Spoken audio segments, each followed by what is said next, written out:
This is E&P Reports, a vodcast from Editor and Publisher magazine, the authoritative voice of news media since 1884. Serving newspapers, broadcast, digital, and all forms of news publishing. And greetings once again, Mike Blinder, publisher, E&P Magazine. As always, we kick off with housekeeping, urging our listening-only folks, those on a podcast platform of choice, to follow us. Watching us on our YouTube channel, subscribe. There's a button below, a bell to the right. Do something, hit them, smash them, click them. Don't ignore them. And if you do that, you'll get an update each and every time we upload a new episode of this weekly vodcast series, E&P Reports. I'm taking you to Chicago, the Windy City. I have two guests today. Jennifer Kho, you are not new to this program. This is your second appearance on E&P Reports. Jen, you're executive editor of the Chicago Sun-Times. Welcome back. It's good to have you. Thanks for having me back. And Tracy Brown, Chief Content Officer, Chicago Public Media. The reason we're pairing both of you together, and by the way, thank you so much, Tracy, for your valuable time. I'm sure you're busy as well. Thank you. Chicago Public Media did something extremely exciting about a year and a half ago. January 31st, 2022, out came a press release saying Chicago Public Media picked up the Chicago Sun-Times. This was enormous. This was a big deal. This is a major market public broadcasting entity acquiring a newspaper brand. First question, Tracy, are you Jennifer's boss? Are you equals? You are the executive, you are the chief content officer. Jennifer creates content, right? So does she report up to you? Yes. So Jennifer does report up to me. The way the structure works is that as Chief Content Officer for Chicago Public Media, I pretty much oversee all of content for across the organization, and that includes the Sun-Times, it includes WBEZ, and our music station, Vocalo. Are you in the same building, the two of you now? Most days, yes. Okay, so you're I mean, right now we're not, but most days, I mean. Most days you are. Yes. Okay, we're going to explore 1 year in for Jen. That's why she's on the program. This is your 1 year anniversary at the helm of the Sun-Times. We're going to explore also how this partnerships have been working out. We're going to do all that on the backside of this message. This episode of E&P Reports is exclusively sponsored by Blocks Digital, formerly Town News. Even though the name has changed, their commitment to the media industry is as strong as ever. Blocks Digital is now even better positioned to deliver integrated solutions like content management, audience development, advertising revenue, video management, and more.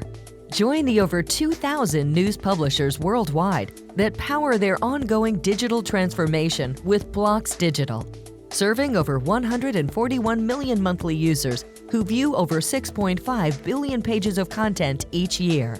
You can trust Blocks Digital to empower you, to connect you at scale with the community you need to reach. Blocks Digital, formerly Town News, now reimagined to help meet the news publishing challenges of tomorrow and beyond. Learn more at blocksdigital.com. Let me start with you, Tracy, if that would be okay. Tracy, you were there during this acquisition of the Chicago Sun-Times, correct? Correct, yes. So someone came into your office one day and said, hey, we're public broadcasting. Let's pick up a newspaper. What'd you say? What was the first thing out of your mouth? Did you say, what are you drinking? No, I mean, seriously, what was the first thought? Yes. That's a great question. You know, when we first started, when I was first brought in on the acquisition talks, it was pretty early on. My first thought was what, and then right. Yeah, is that and this is coming from someone who I'd spent more than 25 years in newspapers. I came from the Atlanta Journal-Constitution, had been at the Dallas Morning News, so I knew newspapers. And like most people and most journalists, I started doing my own kind of reporting on what this might mean for Chicago Public Media and the Sun-Times, and it didn't take me long to realize that it was a win-win for both sides. But let me ask you a question. You came from two, and I know you have a deeper background in that, two highly respected broadsheet, what we would call iconic brands. You're And the Sun-Times was one of my clients. When I was consulting multimedia, I spent a lot of time in the building that was at the hotel. Remember that one when they had the, it was the first time I ever took an elevator where you can't press a button in the elevator. You just press which floor you're going. I mean, I remember those days. Right. And I spent 5 years consulting them. The Sun-Times was a tabloid. I mean, this was the world of tabloid journal. Not it was totally. I mean, you could go up into Canada, and then you get the girls in there in the bathing suits in each issue. It's not a stodgy broadsheet. You're public broadcasting. You see, Yes. Did you immediately say, "Why are we picking up this one?" I mean, I'm not being negative or painting with a broad brush, but did that enter your thinking at all? That the brand of that was a sports publication in a way, heavy on the sports coverage, and that's not exactly what you were doing on your side. You know what? Actually, no, more so, it wasn't like, is this if we're going to buy the paper, is this the one to buy? Why would we buy this one, say, versus a trib? But for me, it was really of bringing together those two worlds. Having spent decades in newspapers, I know the culture of newspapers and I know the culture of public radio. And does that make sense? And in my last few years at, even in newspapers, we were cutting every year. And that was something that we had not done prior to the pandemic, at least here in public media. So I did have some concerns about that. But I will say this, once I did my own due diligence in terms of I was already experiencing the Sun-Times had a subscription. So I knew what the news and, the experience of being a reader for the Sun-Times was. But for me, the thing that really made it sense was a couple of things. One was when I looked at the demographics of who the Sun-Times was serving, a more diverse audience. And interestingly, a much younger audience or a relatively younger audience than the EZ. It just made a lot of sense. I mean, I felt like the Sun-Times, the collaboration and partnership between the two would give WBEZ the opportunity to reach an audience. We do a lot of impactful work that impacts a lot of the very same people who are in the Sun, who are Sun-Times readers, and but who don't come to BEZ. And so there was that opportunity too. But I want to circle to Jen because you've been sitting there very patiently. Jennifer, we interviewed you when you got the gig. Remember that? It was so exciting. You were the first woman to run that brand, the first person of color to run that brand. It was a big move. It was secret. I remember you contacting us because you were doing some writing for us going, I can't tell you, but things are changing. I can't tell you, things were changing. You had a wonderful column about looking for jobs and how to find jobs. Your background was strong, Huffington Post, Guardian US. How's it going? Been 1 year in Chicago now, running the team at the Sun-Times, obviously in this now blended environment. What's the gig been like for you?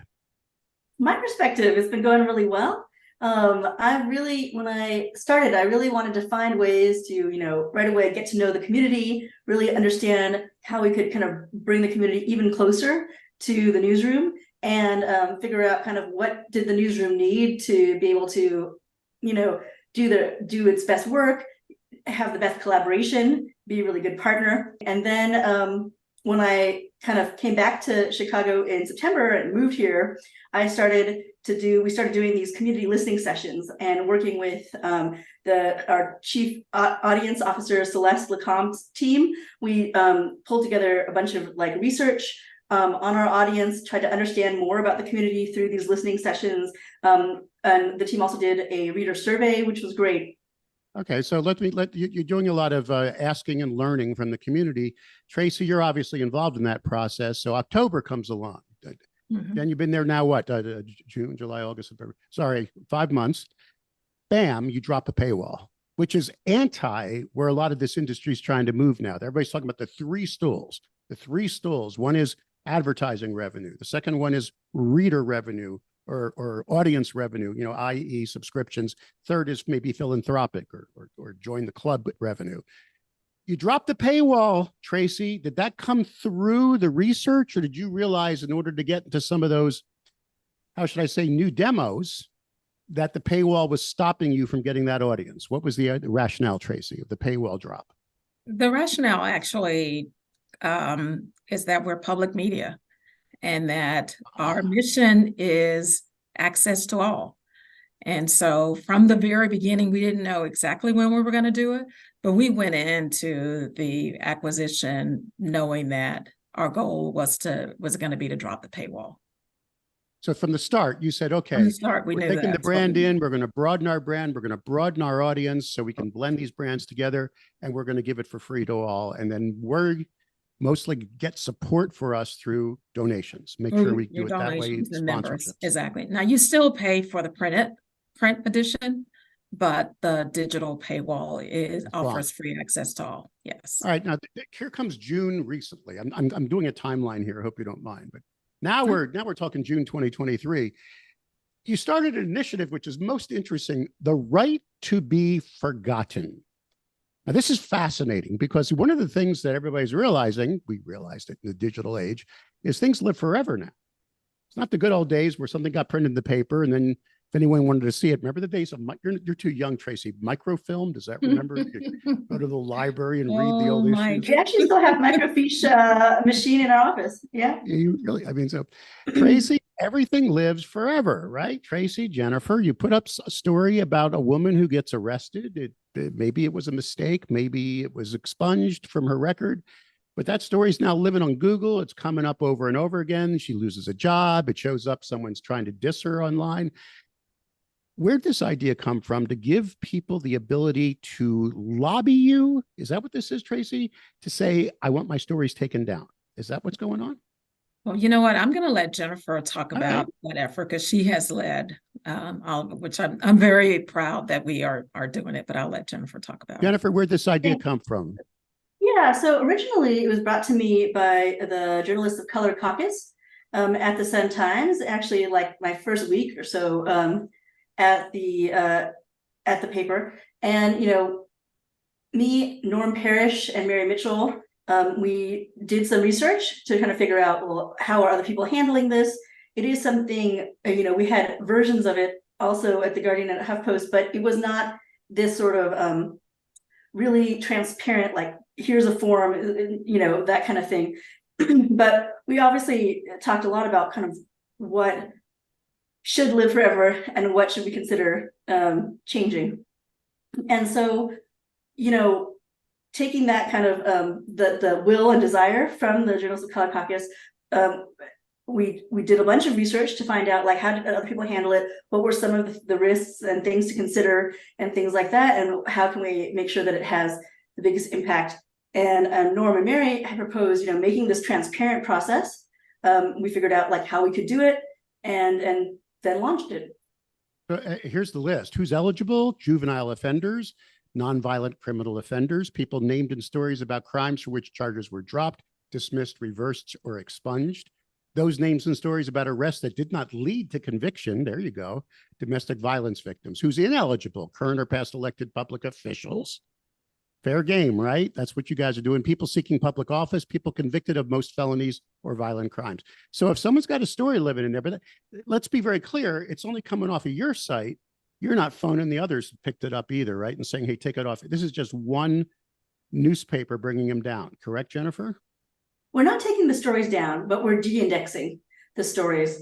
So if we have created the stories, we're telling Google, you know, we're de-indexing it from Google. So the archive remains because we don't want to like whitewash our history either, but we also, you know, want to reduce that impact where, like, if we wouldn't have covered it today because, you know, of having had a lot more thinking about, you know, equity and understanding more about the impact and the kind of inequitable impact that these stories can have, we will take it down from Google so that it's not like the first thing that comes up when someone searches for somebody's name.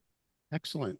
All right, so we got three brands we're having here today. We got WBEZ, we got Chicago Public Media, we got Chicago Sun-Times. Those are three separate brands.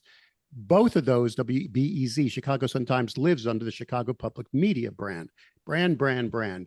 You're doing collaborations now. Certain projects are being duly brand. For example, I was checking out that April 2023 voter guide, where you released both in broadcast and in print a chance to better help the readership make logical decisions in the elections and the runoffs. Correct, Tracy?